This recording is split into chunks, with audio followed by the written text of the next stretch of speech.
yang taat kepada Allah sering dijaga oleh Allah. Termasuk di dalamnya penyakit mewabah COVID-19. Saya nasihatkan untuk diri saya pribadi, sebelum kaum muslimin, jagalah Allah.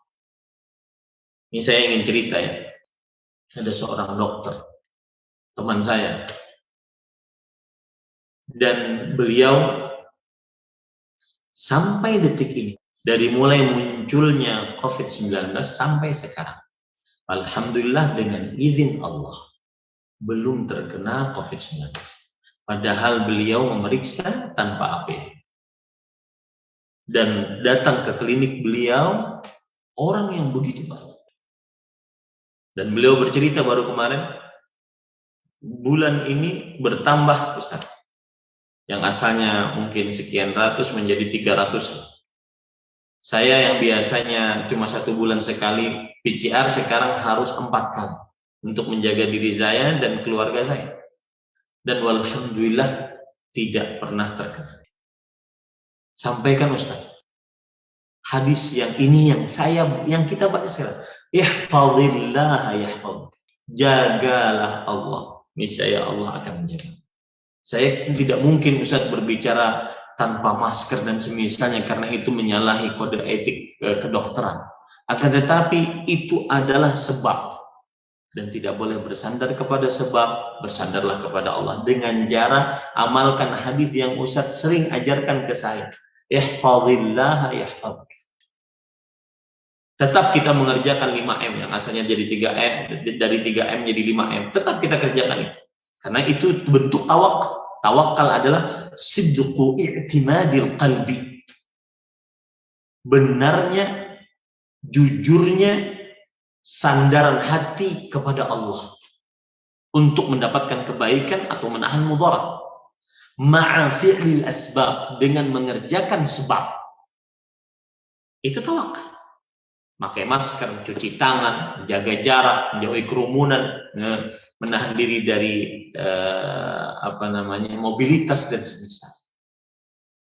Ya, tetapi yang paling utama, yang biar sebab ini benar-benar menjadi sebab, dialah Allah Subhanahu wa Ta'ala.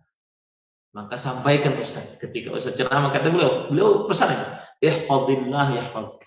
Jagalah Allah, benar-benar jaga Allah Ustaz. Jangan bohong kata beliau. Bahasanya beliau begitu. Benar-benar jaga Allah Ustaz. Jaga hukum-hukum Allah. Ini terutama mata Ustaz. Mata, media sosial, hati-hati. Media sosial, mata Ustaz. Dan beliau tidak pakai media sosial. Ya, kalau ada sesuatu kalau SMS. Kemudian beliau mengatakan, saya kalau ada pasien perempuan saya tidak noles. Saya tidak menulis sama sekali. Maka jagalah Allah Subhanahu wa Ta'ala. Niscaya Allah akan menjagamu, termasuk di dalamnya yaitu penjagaan Allah di dalam diri kita. Jadi ini hadis ini cocok sekali untuk kita amalkan saat-saat ini. Tingkatkan ketakwaan, pasti Allah Subhanahu wa Ta'ala akan menjaga kita. Saya pesan juga untuk para pendakwah, para ustaz, para pemuka agama, kiai, tuan guru, para habaib, agar saat-saat ini ketika berita luar biasa tentang naiknya COVID, maka tugas kita yang berbicara tentang agama menenangkan umat untuk benar-benar berakidah yang benar dalam menghadapi penyakit COVID-19. Menenangkan umat, kembalikan kepada takdir, kembalikan kepada permasalahan sabar, kembalikan kepada annal faraja ma'al karbi, sesungguhnya jalan keluar bersama kesulitan. Allah tidak akan membebani hamba lebih daripada kemampuannya. Semakin sulit berarti sebentar lagi habis ini. Yakin, kita harus yakin itu. Semakin sulit berarti sebentar lagi habis. Harus yakin kita itu. Tidak boleh putus asa. Nah, itu tugasnya para pemuka agama. Di saat berita luar biasa begitu, buka channel ini tentang COVID, buka channel ini tentang COVID. Akhirnya kaum muslimin semakin takut, semakin khawatir, ya. Tapi mau dibendung berita bagaimana? Susah juga. Maka tugas kita sekarang adalah mengenalkan kepada umat tentang kesabaran, tentang keyakinan Allah Asy-Syafi, Allah Maha Penyembuh, tentang taubat, tentang istighfar. Sudahlah, pemuka-pemuka agama nggak usah ngomong tentang masalah COVID, tentang masalah vaksin. Itu bukan ahlinya, biarkan yang ahlinya ngomong. Kita berbicara tentang agama, taubat, istighfar, penyebab semua ini adalah dosa. Itu tugas kita. Ya, tenangkan umat, kembalikan kepada Allah Subhanahu wa taala. Kembalikan agar mereka bertakwa kepada Allah Subhanahu wa taala. Jadi, saya ingin nasihatkan kepada kaum muslimin, sampaikan ini.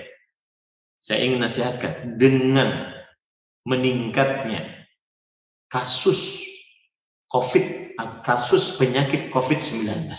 Maka kita sebagai seorang muslim harus meyakini dengan seyakin-yakinnya hadis Rasul, wa annal faraja ma'al karbi, dan sesungguhnya jalan keluar bersama kesulitan.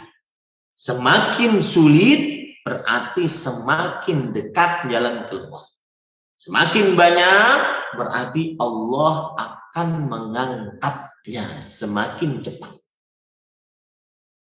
Itu keyakinan yang membuat kita terus optimis, tidak mudah pesimis, tidak mudah putus asa, tidak mudah takut, khawatir, dan menjaga protokol kesehatan wajib. Tetapi tidak boleh putus asa, tidak boleh berburuk sangka kepada Allah Subhanahu wa taala, dan seterusnya. Ini para ikhwan yang dirahmati oleh Allah Subhanahu wa taala.